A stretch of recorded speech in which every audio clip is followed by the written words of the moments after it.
पाकिस्तान यानी एक ऐसा देश जिसकी शुरू से ही सिर्फ एक नीति रही है, भारत को नीचा दिखाने की। और भारत के खिलाफ साजिश रचने और भारत के खिलाफ प्रोपेगेंडा फैलाना ही पाकिस्तान का एकमात्र मकसद रहा है। लेकिन अपनी इस कोशिश में पाकिस्तान खुद इतना कमजोर हो चुका है कि कभी भी टूटकर बिखर सकता है। पाकिस्तान ने फैक्ट्रियों की जगह टेरर कैंप तैयार किए, बिजली बनाने की जगह बम बनाए, इंजीनियर और डॉक्टर तैयार करने की जगह आतंकी तैयार किए। और आज हालात यह है कि पाकिस्तान में आटे के लिए गोलियां चल रही है और पाकिस्तान के पास इतनी विदेशी मुद्रा भी नहीं बची है कि वो जरूरत की चीजें खरीद सके। दुनिया भर से भीख में जो पैसे मिले थे वो भी अब खत्म होने वाले हैं और अब तो कहीं से भीख मिलने की उम्मीद भी खत्म हो चुकी है। ये है पाकिस्तान की सच्चाई। लेकिन इतना काफी नहीं है, यानी भारत की सेहत पर तो इसका कोई असर नहीं हुआ, उल्टा दुनिया भर में भारत की साख बढ़ती चली गई क्योंकि पाकिस्तान लगातार अलग कोशिश में था और भारत और मजबूत होता गया। लेकिन इस नफरत ने पाकिस्तान को बर्बाद कर दिया।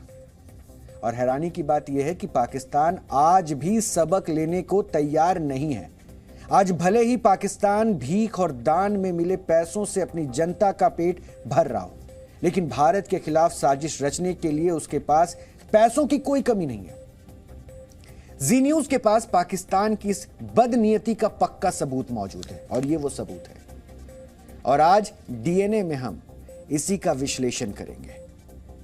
पुलिस फरार खालिस्तानी समर्थक अमृतपाल की लगातार तलाश कर रही है और अभी तक उसका कोई पता नहीं चल पाया। लेकिन आप जानकर हैरान रह जाएंगे कि पाकिस्तान को अमृतपाल के हर एक मूवमेंट की पूरी खबर है और वो अमृतपाल से जुड़ी हर छोटी अपडेट जुटा रहा है।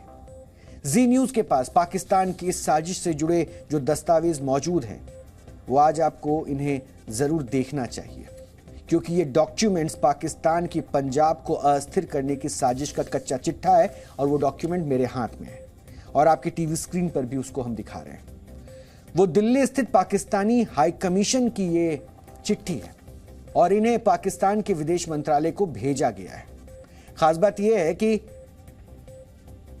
इस चिट्ठी में अमृतपाल से जुड़ी पल पल की जानकारियां दर्ज हैं, यानी पाकिस्तानी उच्चायोग अमृतपाल की पल पल की जानकारी लेकर अपने विदेश मंत्रालय को अपडेट कर रहा है और इसमें पुलिस के एक्शन से लेकर राजनीतिक गतिविधियों तक की जानकारी मौजूद है। अब सवाल यह है कि आखिर पाकिस्तान अमृतपाल के मामले में इतनी रुचि क्यों दिखा रहा है? तो इसका जवाब भी इसी सवाल में ही छिपा है।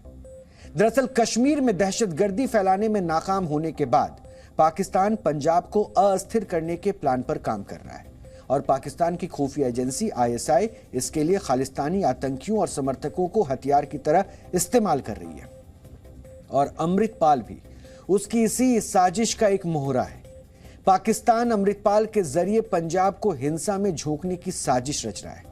पंजाब पुलिस पहले ही अमृतपाल के आईएसआई से संबंध होने का दावा कर चुकी है और पुलिस के अनुसार अमृतपाल को दुबई से भारत भेजना आईएसआई की ही प्लानिंग का हिस्सा है और ये चिट्ठी पाकिस्तान की इसी साजिश का सबूत है।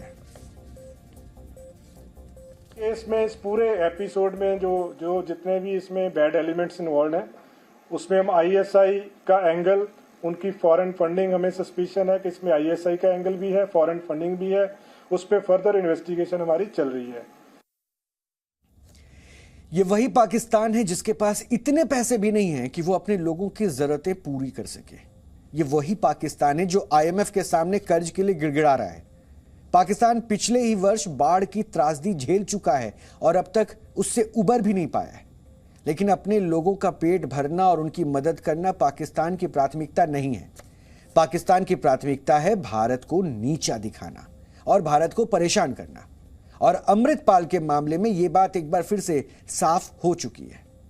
पाकिस्तानी उच्चायोग की यह चिट्ठी आज पाकिस्तान से सहानुभूति रखने वाले उन कथित बुद्धिजीवियों को जरूर पढ़नी चाहिए जो भारत से बड़प्पन दिखाते हुए पाकिस्तान की मदद की अपील कर रहे हैं।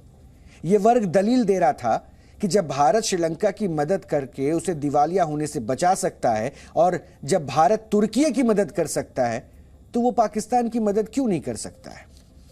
और आज ये जो चिट्ठी बार बार मैं आपको दिखा रहा हूं, ग्राफिकली भी आपकी टीवी स्क्रीन पर हमने वो चिट्ठी दिखाई है, वो इसी सवाल का जवाब है। ये बताती है कि भारत को पाकिस्तान की मदद क्यों नहीं करनी चाहिए? क्योंकि अगर भारत पाकिस्तान की जनता पर तरस खाकर मदद करेगा भी तो वो मदद पाकिस्तान की जनता तक नहीं पहुंचेगी, क्योंकि पाकिस्तान उन पैसों का इस्तेमाल भी भारत के खिलाफ साजिश रचने और आतंकी गतिविधियों को बढ़ावा देने में ही करेगा। और यही वजह है कि भले ही पाकिस्तान इस वक्त पाई पाई को मोहताज हो, लेकिन कश्मीर से लेकर पंजाब तक आतंकवाद की फंडिंग में उसने कोई कमी नहीं की है। हालांकि इतिहास यह भी बताता है कि इससे पाकिस्तान को ही नुकसान हुआ है और पाकिस्तान के नेताओं को भी यह अच्छी तरह से पता है। ये जो चिट्ठी है बहुत ही महत्वपूर्ण चिट्ठी है। ये साफ तौर पे दर्शाती है कि अमृतपाल जो है वो आईएसआई के साथ बहुत बड़े पैमाने पर जुड़ा हुआ था, जिसका खुलासा पंजाब पुलिस भी कर चुकी है। लेकिन कुछ पॉलिटिकल पार्टीज हैं जो साफ तौर पे कह रही हैं कि वो अमृतधारी सिख है और उसके सपोर्टर्स भी अमृतधारी थे और उनको बिना मतलब के हरास किया जा रहा है बाय द प्रेजेंट डिस्पेंसेशन। बड़ा लाजमी है कि इसमें पूरे के पूरे पॉलिटिकल पार्टीज जो है एकजुट होकर नेशनल सिक्योरिटी को ध्यान दें। अमृतपाल ऐसी गतिविधियों में लगा हुआ था पाकिस्तान के आईएसआई के इशारे पे, जो पंजाब एक सेंसिटिव और बॉर्डर स्टेट है उसमें शांति को हर प्रकार से भंग कर सकता था। वो एक प्राइवेट आर्मी को रेज कर रहा था जिसके लिए उसको बड़ी ज़बरदस्त फंडिंग जो थी आईएसआई के माध्यम से हो रही थी और कुछ और मिडल ईस्टर्न और कनाडा से, यूके से, ऑस्ट्रेलिया और अमेरिका वगैरह से। इसका खुलासा बहुत ही लाजमी था। यानी खालिस्तान के कंधे का इस्तेमाल करके पाकिस्तान भारत को अस्थिर करने की कोशिश कर रहा है, लेकिन वो भूल गया कि इस देश का हर एक वासी अपने देश से कितना प्यार करता है और इसका जवाब भी उनके सामने आ चुका है, जब यहाँ के सिख कौम के लोग ही झंडा लेकर, हाथों में तिरंगा लेकर खालिस्तान का विरोध करने के लिए सामने आ गए थे। जी न्यूज़।